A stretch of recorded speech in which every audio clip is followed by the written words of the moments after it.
Pakistan steel mill मुलाजमीन का आज चौथे रोज भी धरना जारी। धरने के बाद सीईओ स्टील मिल 4 दिन गुजरने के बावजूद घर में मसरूर। राशन खुराक की तरसील भी बंद है, जिसकी वजह से सीईओ पाकिस्तान स्टील के घर का राशन भी खत्म हो गया। दूसरी जानिब मुज़ाकरात के बाद इंसानी हमदर्दी की बुनियाद पर सीईओ के घर राशन लेकर जाने की इजाज़त दे दी गई।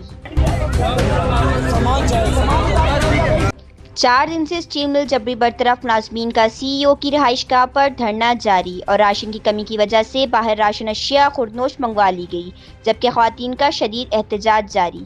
इधर 4 दिन गुजरने के बावजूद सीईओ का जबरी बरतरफ मुलाजमीन से बातचीत करने से इनकार और जबरी बरतरफ मुलाजमीन की अहल खाना समेत बच्चों की बड़ी तादाद सीईओ की रिहाइशगाह पर मौजूद है।